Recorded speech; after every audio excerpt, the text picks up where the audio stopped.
नमस्कार, education plus academy में आपका स्वागत है। आज हम लोग अंक गणित का पहला चैप्टर शुरू करेंगे, संख्या और संख्या पद्धति के बारे में।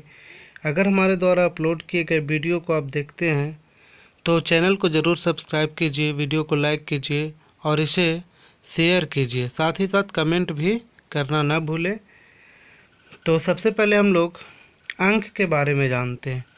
हमारे पास देखिए जीरो से ले करके, है ना, 0, 1, 2, 3, 4, तो जीरो से ले करके हमारे पास 9 तक के अंक हैं, ठीक है। और इन्हीं अंकों के सहारे हम लोग किसका निर्माण करते हैं? संख्याओं का। इन्हीं 10 अंकों से हमारी संख्याओं का निर्माण होता है। सबसे पहले हमारे पास 1 से लेकर के 9 तक के अंक थे, और इन 1 से लेकर के जो भी संख्याएं शुरू होती है ना, तो संख्या 2 या 2 से अधिक अंकों से मिलकर के बनेगा। तो सबसे पहले हम लोग इसमें क्या पढ़ते हैं?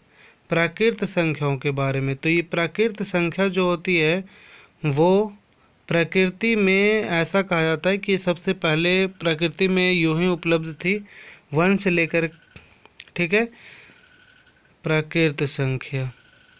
तो प्राकृत संख्या में हम लोग क्या कहते हैं? जो संख्याएं गिनती वाली संख्याएं होती है, यानी 1 से हम लोग शुरू करते हैं, 1 से अनंत की तरफ जाने वाली संख्याएं क्या होती है? प्राकृत संख्याएं कहते हैं उसको। यानी गिनती की संख्याओं को हम लोग क्या कहते हैं? प्राकृत संख्या। यानी 1 से ले करके अनंत तक जो संख्याएं जाएगी उन्हें हम लोग क्या कहेंगे? प्राकृत संख्या। अगली संख्या जो हमारे पास है वो है पूर्ण संख्या। तो पूर्ण संख्या में क्या है कि प्राकृत संख्या में हम लोग क्या करते हैं? जीरो को शामिल कर लेते हैं, ठीक है। प्राकृत संख्या में हम लोग क्या करते हैं? जीरो को शामिल कर लेते हैं, तो पूर्ण संख्या का निर्माण होता है। प्राकृत संख्या में जब हम लोग जीरो को शामिल कर लेते हैं तो किसका निर्माण होता है? पूर्ण संख्या का।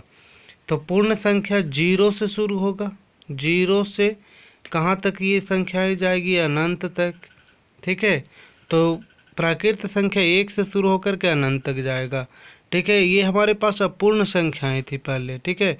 जब जीरो का आविष्कार हुआ तो फिर ये संख्याएं क्या हो गई? पूर्ण संख्याएं। तो पूर्ण संख्या जीरो से लेकर के, मतलब जितनी भी हमारे पास संख्याएं हैं, है ना, सबको मिलाकर के क्या कहा गया? पूर्ण संख्या। आइए हम लोग बढ़ते हैं अगला पूर्णांक संख्या की तरफ। तो पूर्णांक संख्या क्या होता है? पूर्णांक संख्या, तो पूर्णांक संख्या में हम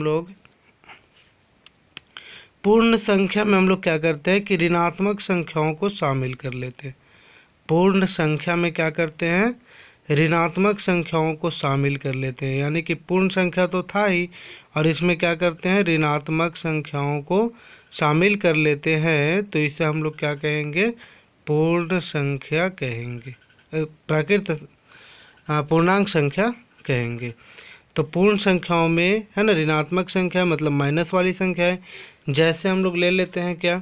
जैसे ये 0 हो गया, 1 हो गया, 2 हो गया, 3 हो गया, और ये अनंत तक जाएगा। तो इधर भी हम लोग क्या करते हैं? -1, -2, -3, इस तरह की संख्याएं ले लेते हैं, और ये भी कहाँ तक चला जाएगा? अनंत तक। तो ये हमारी क्या हो जाती है? पूर्णांक संख्या है, ठीक है। अगला हम लोग पढ़ते हैं सम संख्या। तो सम संख्या हम लोग किसको कहते हैं? तो सम संख्या वैसी संख्या होती है जो 2 से भाग देने पर पूर्ण रूप से विभाजित हो जाए। सम संख्या किसको कहेंगे? सम संख्या 2 से भाग देने पर क्या होगा? पूर्ण रूप से विभाजित हो जाए। 2 से भाग देने पर पूर्णतः विभाजित हो जाएगी, उसे हम लोग क्या कहते हैं? सम संख्या कहते हैं, ठीक है। तो सम संख्या जैसे 4 है तो ये भी 2 से पूर्ण रूप से कट जाएगा। 8 ले लेंगे, ये भी पूर्ण रूप से कट जाएगा। हम लोग 100 ले लेते हैं, तो जो भी संख्याएं 2 से पूर्ण रूप से विभाजित होगी उसे हम लोग क्या कहेंगे? सम संख्या कहेंगे। अगला हमारे पास आता है विषम संख्या। तो विषम संख्या क्या है? सम संख्या का जस्ट उल्टा है। यानी जो संख्याएं 2 से नहीं कटेगी उन्हें हम लोग क्या कहेंगे? विषम संख्या कहेंगे, ठीक है। विषम संख्या किसे कहते हैं? वैसी संख्या जो 2 से पूर्ण रूप से विभाजित ना हो, जो 2 से पूर्णतः विभाजित ना हो उसे हम लोग क्या कहेंगे? विषम संख्या कहेंगे, पूर्णतः विभाजित ना हो, ठीक है। तो वैसी संख्याओं को हम लोग विषम संख्या कहेंगे जो 2 से विभाजित नहीं होगा। एग्जाम्पल के तौर पर देखें तो 3 से हम लोग इसे विभाजित करेंगे तो 1 शेष बच जाएगा। जैसे 5 है, इसे विभाजित करेंगे 2 शेष बच जाएगा। 7 है, इसे विभाजित करेंगे तो 1 शेष बच जाएगा। ठीक है, इसे भी 2 से विभाजित करेंगे तो हमारा 1 शेष ही बचेगा। तो इन सब में देख रहे हैं कि हमारा 1 शेष बचता जा रहा है। ठीक है, तो ये सब जितनी भी संख्याएं जो 2 से नहीं कटेगी वो सब के सब क्या हो जाएगी, विषम संख्याएं कहलाएगी। ठीक है, अगला हमारा होता है अभाज्य संख्या। तो अभाज्य संख्या किसको कहते हैं, तो वैसी संख्याएं जो 1 से और अपने आप से ही विभाजित हो। ठीक है, वैसी संख्याएं जो 1 से, ठीक है, 1 से और अपने आप से विभाजित हो, यानी स्वयं से विभाजित हो, और इसके अलावा वो किसी भी संख्याओं से विभाजित नहीं होता है। ठीक है, तो वैसी संख्याओं को हम लोग क्या कहते हैं, अभाज्य संख्या कहते हैं।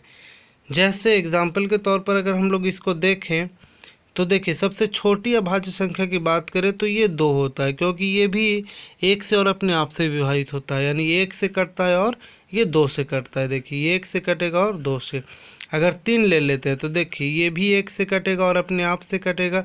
अगर हम लोग 7 ले लेते हैं तो ये भी 1 से कटेगा और अपने आप से कटेगा। तो वैसी संख्या जो 1 से कटेगा, अपने आप से कटेगा, है ना, तो उसे हम लोग क्या कहेंगे, अभाज्य संख्या कहेंगे। इसे रूढ़ संख्या के भी नाम से जाना जाता है।